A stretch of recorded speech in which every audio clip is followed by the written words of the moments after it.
Antes de se mudar de vez para o apartamento Maria José, o capitão andava sempre cansado. Quase todos os dias ia dormir a sesta depois do almoço e pedia à amante que não se esquecesse de o acordar às 6. Não podia chegar muito tarde a casa, explicou-lhe o capitão mais do que uma vez. Ao fim do dia iam lá ter pessoas com quem tinha reuniões. Aliás, era justamente por causa dessas reuniões, que muitas vezes acabavam de madrugada, que passava os dias a dormir pelos cantos. Mas isso está prestes a mudar. Em meados de fevereiro de 1959, o capitão decide que não pode continuar a ter uma vida dupla e abre o jogo com a mulher. Despede-se dos filhos e instala-se no apartamento de Maria José, amante, nos arredores do aeroporto de Lisboa. As reuniões não vão acabar, bem pelo contrário, e também não vão deixar de ser secretas. Passam a acontecer ali, em casa dela. Uma tarde, pouco depois da mudança, o capitão diz a Maria José que vá para o quarto e fecha as janelas. Deve ficar em silêncio total até que ele deu ordem para sair. Passam 30 minutos das 4. Dentro de meia hora deverão chegar as pessoas. Nenhuma delas sabe que o capitão mora ali e o objetivo é precisamente que se mantenham na ignorância. Para todos os efeitos, aquela é uma casa emprestada para a reunião e o dono saiu para deixar os conspiradores à vontade.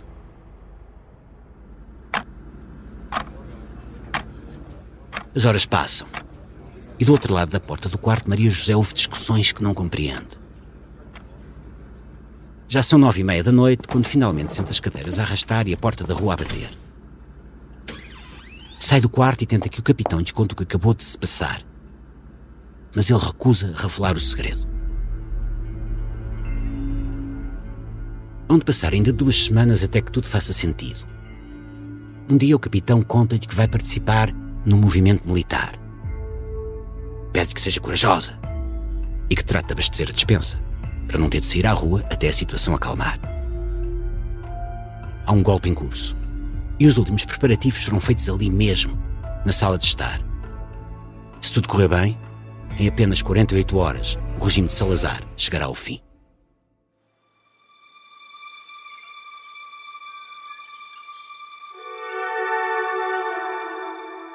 Em 1958 foi o ano em que a ditadura começou a tremer. Pela primeira vez, a oposição une-se em torno de um homem que consegue formalizar a candidatura à presidência da República e cumprir todos os requisitos até ir efetivamente a votos. Um candidato que se torna tão popular que o regime não tem alternativa senão proibir-lhe os comícios e arriscar dos jornais as fotografias das multidões que o apoiam.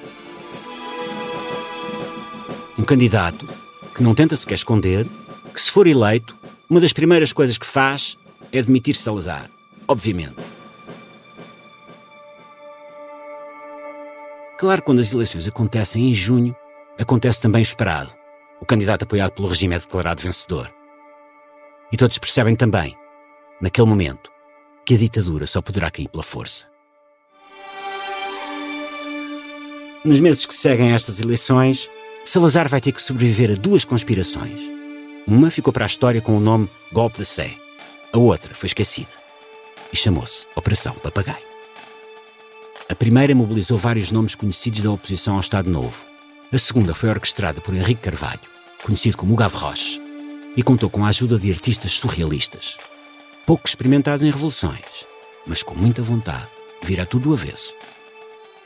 As 2 conspirações foram muito diferentes. Só tiveram uma coisa em comum. O capitão que planeava as revoluções na sala de estar da amante.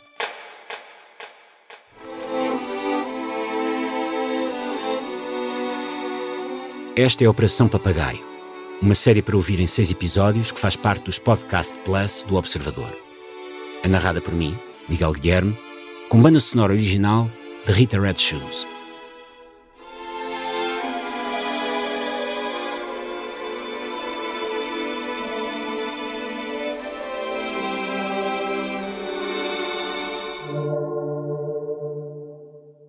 Episódio 2.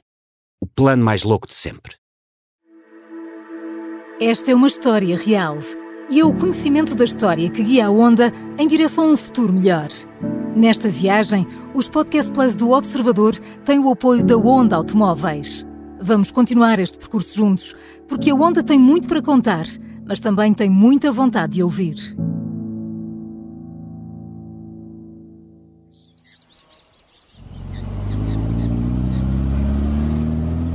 Este carro que atravessa as planícies do Alentejo esconde um segredo.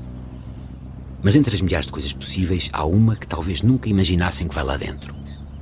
Boletins de voto. Durante a campanha eleitoral de 58, Hélder Macedo faz várias viagens pelo país com o porta-bagagens a abarrotar. Está ativamente empenhado na campanha do homem que ousa desafiar o Estado Novo, o general Humberto Delgado. Salazar permitiu que o nome do candidato apoiado por toda a oposição chegasse aos boletins de voto. Os boletins de voto é que não iriam chegar a toda a gente. É que, ao contrário do que acontece hoje em dia, naquela época os boletins eram distribuídos durante a campanha. Quando iam votar, os eleitores tinham de levar os seus próprios boletins. Sem eles, não podiam fazer nada. O governo queria dar a impressão e a aparência de que ia haver eleições livres, mas tudo era dificultado, inclusivamente a possibilidade de pessoas votarem. O governo imprimia os boletins de voto que não distribuía à oposição. Então era necessário ver uma ação paralela, mais ou menos clandestina, de distribuição de pacotes com o boletim de voto. E é assim que Hélder Macedo, um jovem escritor com apenas 22 anos, se oferece para a missão de fazer chegar os boletins de voto a vários pontos do país. Um dia põe-se a caminho de Porto Alegre com João Rodrigues, desenhador, cartunista e amigo das noitadas do Café Gelo. A dada altura, pensa que está a ser seguido pela polícia. Acelera para tentar escapar e o carro sai da estrada. O acidente é aparatoso. Parecia assim uma cena de um lance do Alves Redol, em que, numa curva apertada em Alpalhão, quando o carro deu 3 ou 4 voltas, mas ficou de pé, eu só fiquei com o braço esquerdo um bocado danificado. O João Rodrigues conseguiu sair do carro, perdeu o cinto e as calças caíram. Apareceu a população a quem eu, assim, em tom heroico, declarei: estou ao serviço do general Delgado, escondam-me. E assim fizeram. Esconderam mesmo.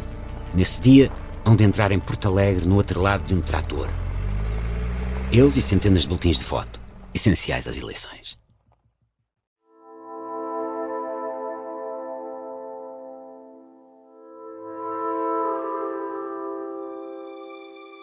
Nunca tinha acontecido nada assim.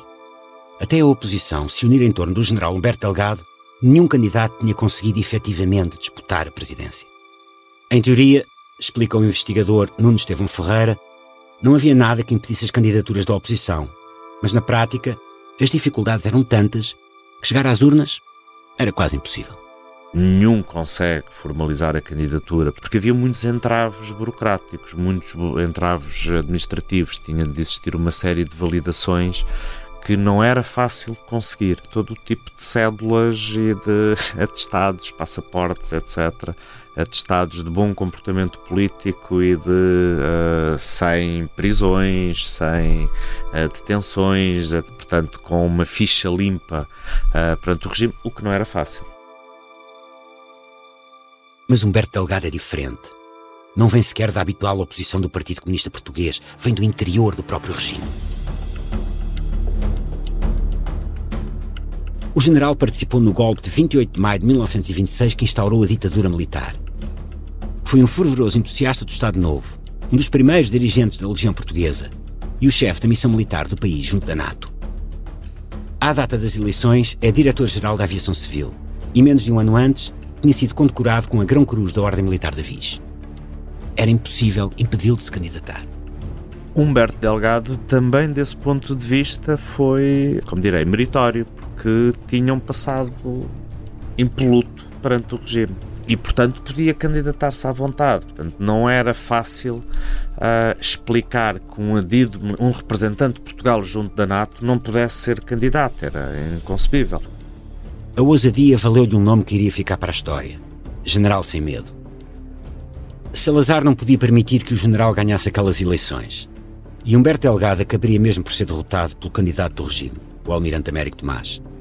Mas só o facto de ter concorrido e de ter tido mais de 236 mil votos, segundo os números oficiais, veio mostrar que a ditadura não era inabalável. Mais do que isso, inspirou todos aqueles que se opunham ao regime. Há populações mais cultas, mais instruídas e que contestam o regime ou que se reúnem em torno de Humberto Delgado e o apoiam, mesmo tendo perdido as eleições. E daí resulta um ambiente propício ao golpe, um ambiente propício à contestação. E o que não vai faltar nos próximos meses são planos de resistência.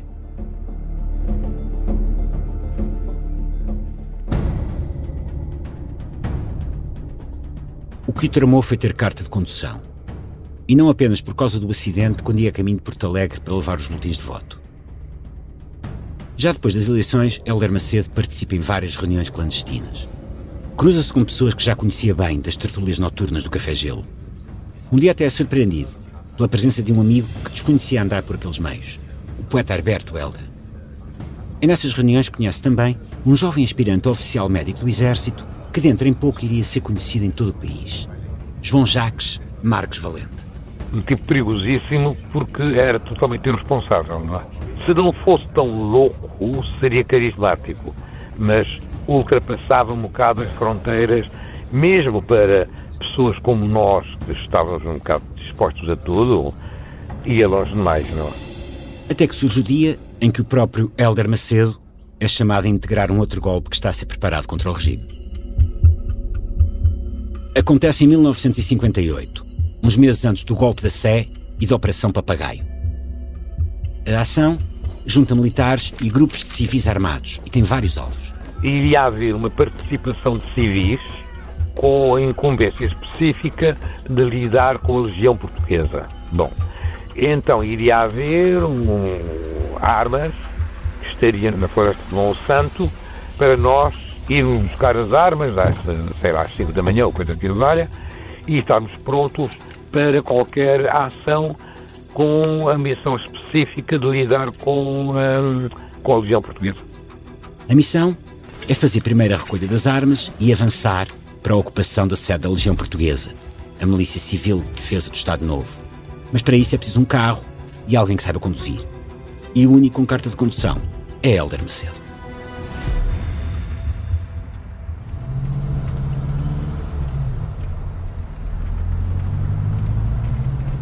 Na noite combinada, com o escritor ao volante, o grupo espera pelo sinal para ir buscar as armas. Mas nada acontece. Só depois das 5 da manhã é que a palavra de ordem chega. E é um não. A operação não vai para a frente. A história podia ter acabado aqui. Não tivesse Hélder Macedo cometido o erro mais elementar de quem está a participar num golpe subversivo: dar o próprio nome para alugar o carro que iria ser usado para fazer a operação. Alugar um carro em meu nome para ir buscar armas é brilhante, não é? Daí até a PIDE, a Polícia Política do Estado Novo, chegar até ele não iria demorar muito tempo. E tudo começou com um toque aparentemente inofensivo de um desconhecido no meio da rua, em Lisboa. No Lucia, a certa altura, uma pessoa bate-me no ombro, uma pessoa que eu não vi que dizia: se eu fosse assim, passava a andar com uma escova de dentes no bolso. Eu tinha nessa altura quarto alugado em casa de um finalista de Direito e uma tarde ele estava à esquina com uma maleta onde tinha posto, sei lá, uma escova de dentes, uma pasta de dentes, umas cuecas, a dizer-me que a PIDE tinha lá estado, não é? À minha procura. E eu não entrei em casa e fiquei assim uns tempos dormindo onde pudesse, a aguentar.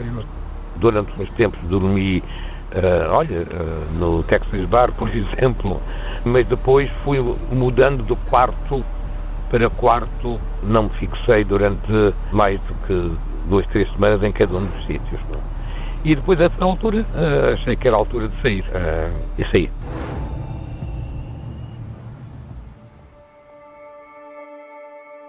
Hélder Macedo saiu de Portugal ainda em 1958. Se tivesse ficado mais uns meses, talvez até tivesse tomado parte de um outro plano mirabolante. Esse iria mesmo ter um nome de código: Operação Papagaio.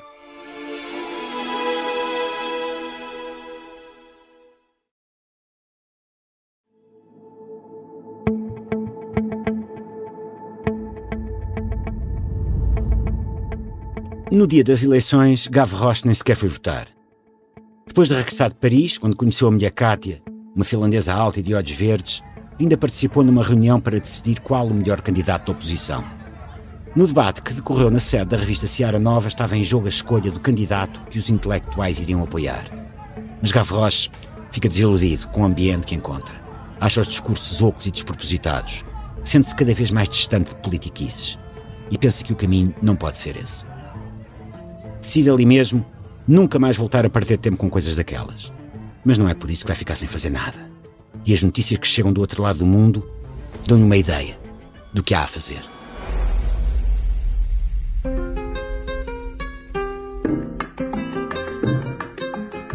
Estamos na segunda metade de 1958. Na Cordilheira da Serra Maestra, em Cuba, os rebeldes encabeçados por Fidel Castro combatem as forças leais ao presidente Fulgêncio Batista.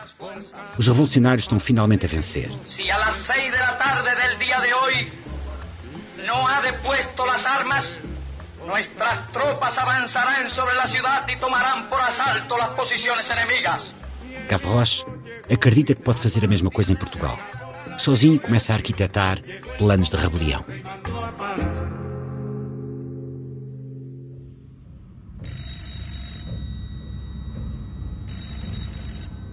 Já passa das 6 da manhã quando o telefone toca no apartamento da Avenida Gá Coutinho, em Lisboa. Maria José ainda está acordada. Naquela noite não conseguiu dormir. Desde que o capitão saiu, que se mantém alerta, à espera das notícias que poderão estar agora do outro lado da linha. Eram 9h30 da noite quando se despediram. Fardado e armado com 2 pistolas, o capitão levou o carro. Ainda tinha de recolher outros 2 militares, antes de ocupar a posição combinada no quartel de Lanceiros 2, na calçada da Ajuda. Mais de 9 horas depois de se despedir do amante, Maria José continua às escuras. Se tudo tiver corrido como previsto, vai atender o telefone e ouvir a voz dele. A medo levanta o escutador, mas não chega a respirar de alívio quando ouve a voz do capitão. O golpe falhou. Nem sequer chegou a avançar. José Joaquim Almeida Santos está a ligar de uma cabine telefónica. Teve de fugir e de abandonar o carro na parada do quartel e está há mais de 1 hora a caminho de casa a pé. Só depois de um duche, deitado na cama, com os pés cheios de bolhas, é que explica à amante o que aconteceu, ou o pouco que sabe sobre o que aconteceu. Esteve várias horas escondido com outros 2 homens numa arrecadação apertada, à espera de um sinal para entrar em ação. Até que um oficial que também fazia parte do plano bateu à porta. Estava tudo cancelado. O melhor era saltarem o muro e fugirem do quartel. Na manhã de 12 de março de 1958, o capitão ainda não tem como saber, porque foi abortado aquele que viria a ser conhecido como o Golpe da Sé. Também não faz ideia de que o seu nome já consta de uma extensa lista de militares e civis envolvidos na intentona. Ter desmantelado previamente, como sempre com suspeitas de que a PIDE tenha conseguido infiltrar-se, obter informações e, digamos, estancar a tempo. Era um golpe com vários setores, ou vários, entre militares e civis, fundamentalmente. O setor católico não seria o setor dominante, mas era um setor, ou gente com formação dentro da Igreja Católica, nomeadamente nos organismos operários. Era um golpe compósito, digamos assim, com quem estava disposto a arriscar-se. O risco era grande. Para além da sala de estar de Maria José, foi no claustro da sede de Lisboa que decorreram a maior parte das reuniões dos conspiradores. Daí o nome com que esta tentativa para derrubar Salazar vai entrar para a história, explica o investigador Nuno Estevão Ferreira. O golpe da Sé, por exemplo, ocorre na Sé porque havia figuras católicas, Manuel Serra, João Gomes. João Gomes era presidente da JOC, Manuel Serra tinha sido formado também nos organismos operários da Ação Católica e que estão entre os civis que, juntamente com militares, conspiram, reunindo-se na Sé. Há mesmo um padre, o padre João Prestrelo, que terá facultado o apoio, pois foi forçado ao exílio, etc. Mais uma vez, o regime ganhou. Mas o simples facto de haver homens dispostos a arriscar tudo para o afrontar já é uma derrota para o Estado Novo. Ainda mais porque estes homens vêm de setores tradicionalmente próximos de Salazar. Há monárquicos também nesses ambientes conspirativos e o próprio Salazar dilo, quer dizer que a Frente Nacional foi rompida, está a esboroar-se em setores insuspeitos como sejam católicos e monárquicos. E isso é, digamos assim, um abalo grande para o regime e uma perda de confiança em que se pode dizer que entre 58 e 62 quase tudo corre mal ao regime. Dias depois da tentativa de golpe, começam as prisões. No sábado seguinte, depois de 3 dias angustiantes de trabalho, o capitão sai de casa à tarde rumo ao café. É lá que fica a saber por um colega que está numa lista de oficiais a prender. Menos de uma semana mais tarde, é um dos cerca de 40 detidos por conspiração e envolvimento no golpe da Sé.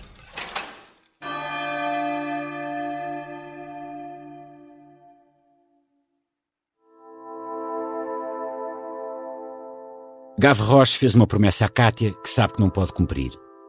João Francisco está quase a fazer 1 ano. O objetivo é aumentar a família e ter outro bebé. Vai deixar-se de ideias revolucionárias e entrar nos eixos. Mas é mais forte do que ele. Nunca se perdoará se não aproveitar para tentar derrubar o regime agora que ele está em baixo depois do golpe da Sé. Só precisa de um braço direito. E conhece o homem ideal para o lugar.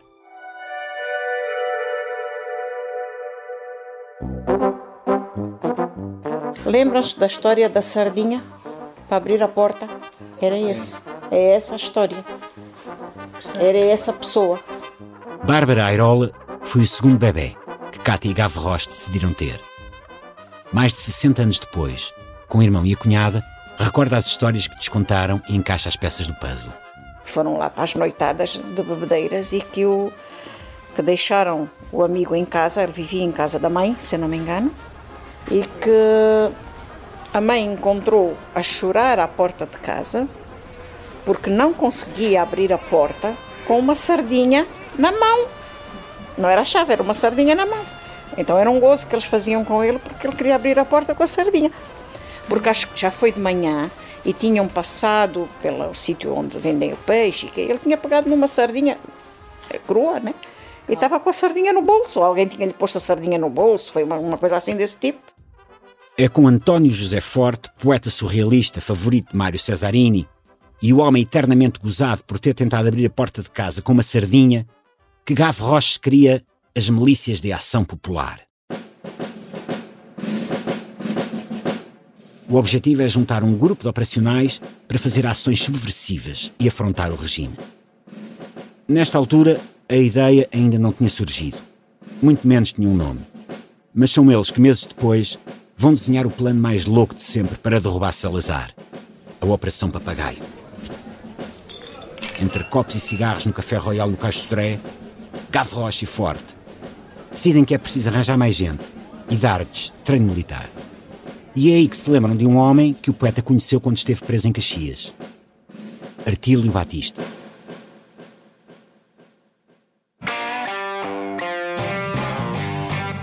Baixo e atarracado, de rosto duro e mãos calejadas, Artílio tem 41 anos e um longo cadastro. Desde os 17 que passa a vida a ser levado para a esquadra. Esteve preso 4 vezes e conhece os cantos a praticamente todas as cadeias da PIDE. Aljube? Cheque. Caxias? Cheque. Peniche? Não só foi mandado para lá, como conseguiu fugir, apenas para ser capturado no mesmo dia. Artílio ainda não se desvinculou formalmente, mas por esta altura já está bastante afastado do Partido Comunista. Por isso, quando Gavroche e Forte lhe dizem que querem organizar um grupo de civis para combater a ditadura, o serralheiro alinha na hora. Encontram-se numa leitaria na Baixa de Lisboa e de lá seguem para o escritório do pai de Gavroche, na Rua da Madalena. Logo ali nesse primeiro dia, escolhem nomes de código. Gavroche vai ser o Heitor, Forte o Alberto e Artílio o Dias. Mas este é o único ponto em que conseguem chegar a acordo. A seguir, perdem-se em discussões sobre a dinâmica da organização e o tipo de ações que devem fazer. Gavroche sugere infiltrar os membros do grupo na Legião Portuguesa. Quer aproveitar o treino militar dado aos voluntários das milícias civis de defesa do Estado Novo. Mais, chega a defender que os operacionais devem usar farda e divisas para promover a disciplina. Camisa, calças caqui e boné. À imagem dos guerrilheiros de Fidel Castro e Che Guevara. Uma coisa simples, há a dizer mais tarde interrogado pela PIDE. Artílio rejeita todas as ideias. O essencial é que a organização seja discreta e comece rapidamente a atuar. Aliás, defende que em vez de andarem a tentar regimentar membros, deviam era fazer um só grupo, 5 ou 6 pessoas de absoluta confiança, e passar a ação terrorista. Só várias reuniões e algumas semanas mais tarde é que os conspiradores vão fechar o plano. A organização vai ter 2 grupos, um chefiado por Artílio, outro por Gavroche. Por questões de segurança, os membros de um grupo não deverão nunca conhecer os do outro. E quando tiverem de atuar juntos, terão de usar os nomes de código, nunca os nomes reais. Talvez devesse ter ficado decidido também que cada um dos chefes entendia por pessoas de absoluta confiança, porque no caso de Gavroche e de Forte, os critérios de recrutamento acabam por não ser tão rígidos quanto isso. Basta ter vontade de entrar e de preferência um carro, uma pistola, ou pelo menos carta de condução. E isso vai revelar-se fatal.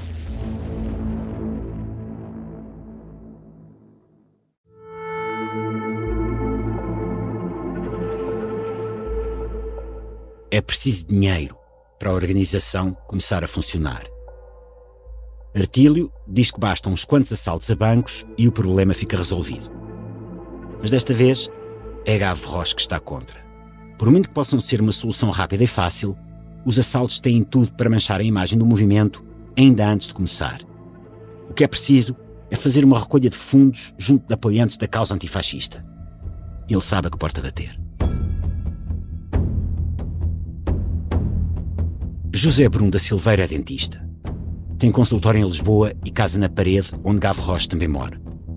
É este médico quem o vai pôr em contacto com Bandeira de Lima, também ele médico da oposição e com ligações ao círculo de Humberto Delgado. No dia em que o procura no consultório na Avenida António Augusto de Aguiar, em Lisboa, Gavroche nem precisa de explicar ao detalhe aquilo que a organização pretende fazer. O médico fica automaticamente entusiasmado. Passa de 500 escudos para as mãos e compromete-se a arranjar todo o dinheiro que for preciso, pá. E ainda lhe garante uma pistola antiga que herdou do pai e tem a certeza que está a algures lá por casa. Mas à segunda visita começam a surgir as dificuldades. A pistola, o médico até conseguiu encontrar. Financiamento é que nem por isso. As pessoas não são dispostas a dar sem verem qualquer ação, pá, dá a perceber? Diz Bandeira de Lima. Gavroche não chega a ficar desmoralizado. Se é de ações que aquelas pessoas precisam para despatrocinarem a causa, é isso que lhes vai dar. A mais espetacular ação de propaganda antifascista que o país alguma vez assistiu.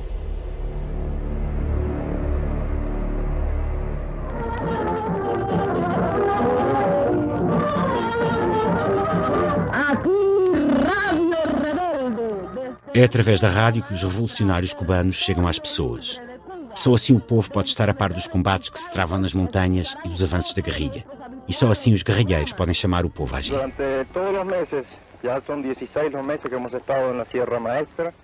Fidel Castro e Che Guevara fundam a Rádio Rebelde em plena Serra Maestra. E é aos microfones da emissora que discursam e chegam a convocar pelo menos 2 greves gerais de trabalhadores. Gavroche sabe que nunca vai ter a sua própria Rádio Rebelde, mas também não precisa. Pode tomar de assalto uma rádio e pôr no ar um apelo à luta das milícias de ação popular. Tem um primo que trabalha na APA, a Agência de Publicidade Artística. É lá que são produzidos alguns dos programas mais ouvidos da rádio portuguesa. Com a ajuda dele, pode usar os estúdios para gravar a mensagem de apresentação da organização. A emissora também não é difícil de escolher. O Rádio Clube Português transmite alguns dos programas da APA e o primo de Gavroche tem livre trânsito para entrar e sair. O primo disponibiliza-se para ajudar, ok, mas na sombra e sem aderir ao movimento. É tudo o que é preciso. A Operação Papagaio está em marcha.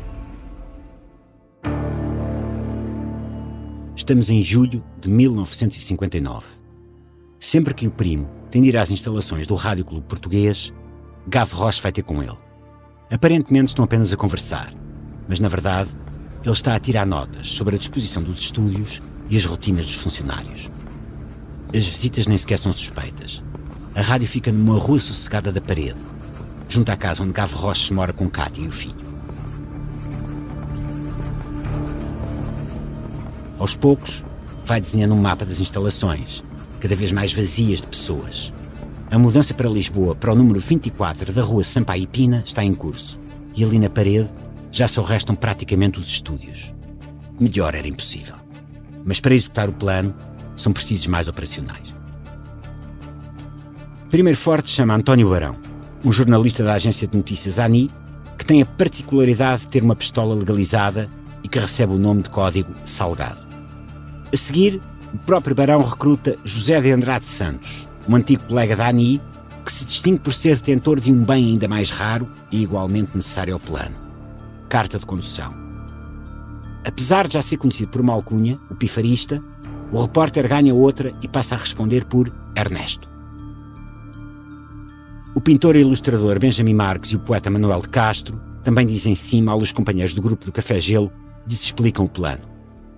A partir de agora são o Júlio e o Mateus. Gavroche, Forte, Benjamin, Manuel, o Barão e Pifarista. Ao todo são 6. O que não significa que quando finalmente chegar a noite da Operação Papagaio, o grupo de Gavroche tenha esse número, ou composição.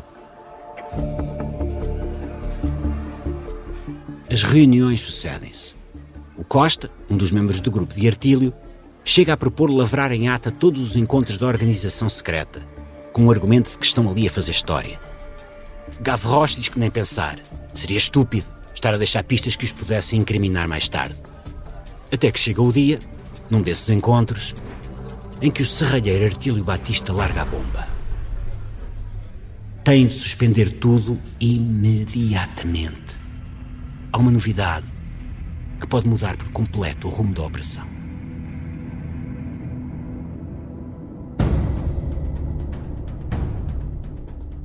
Artílio revela que foi contactado por oficiais do exército que também querem participar no plano. Um deles é capitão, o outro aspirante a oficial médico. E o serralheiro até já esteve no Forte da Trafaria a falar com eles. Não tem dúvidas, vale a pena deixá-los entrar e repensar o plano para o tornar mais profissional. Até porque, entre outras coisas, os militares já prometeram arranjar-lhes mais de 500 pistolas metralhadoras. Mas há um pormenor que Gavroche desconhece, por enquanto. Os 2 militares não estão na casa de reclusão da Trafaria a prestar serviço. Estão presos, a aguardar acusação e julgamento por envolvimento no falhado golpe da Sé. E há algo que também nunca lhe poderia passar pela cabeça. É que dentro de 8 meses, só um deles vai estar vivo. O outro há de ser descoberto por cães, meio enterrado nas areias do guincho e em avançado estado de composição. Assim que o médico legista desvenda o mistério da identidade do corpo, o nome aparece imediatamente nas capas dos jornais. José Joaquim Almeida Santos, capitão de cavalaria.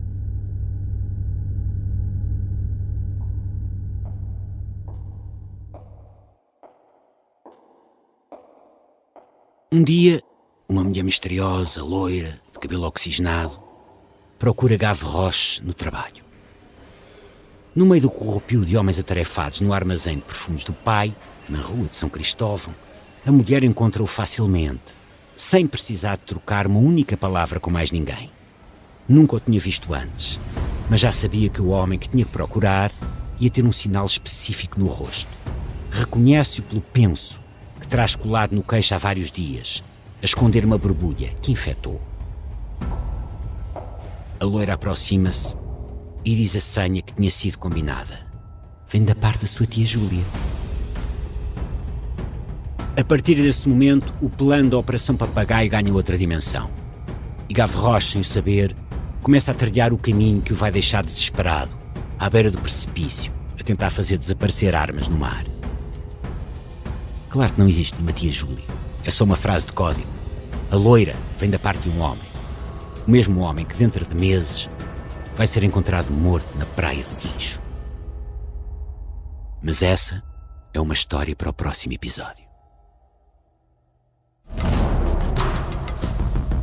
No próximo episódio, seria apenas o início. Armamento menor, enquanto não lhes fosse possível disponibilizar o mais importante: 500 pistolas metralhadoras. Gavroche volta a ser procurado pela mesma mulher, logo após o almoço, à porta do escritório do pai. Mas não podem falar ali, é demasiado perigoso. Passa uma noite inteira de lima na mão, a afiar os invólucros das munições até que finalmente caibam na câmara da semiautomática Mauser. Bastaria que um PID passasse por ali a caminho de António Maria Cardoso, ou de regresso a casa, para pôr em causa toda a Operação Papagaio. Quando começaram a ouvir os primeiros relatos na rádio, milhares de pessoas saíram às ruas em pânico.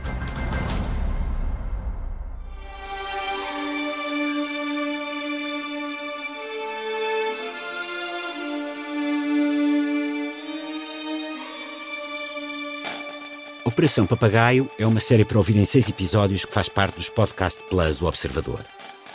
É narrada por mim, Miguel Guilherme, e tem banda sonora original de Rita Red Shoes. Neste episódio ouvimos também sons retirados do YouTube. O guião é de Tânia Pereirinha. As entrevistas são de Tânia Pereirinha e João Santos Duarte. A sonoplastia é de Diogo Casinha. O design gráfico é de Miguel Ferraz Cabral. A edição é de João Santos Duarte. A coordenação é de Miguel Pinheiro, Filomena Martins, Pedro Jorge Castro, Ricardo Conceição e Sara Antunes de Oliveira.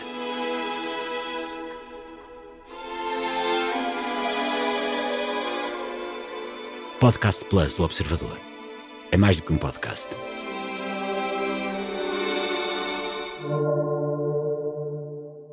Os Podcast Plus do Observador têm o apoio da Onda Automóveis.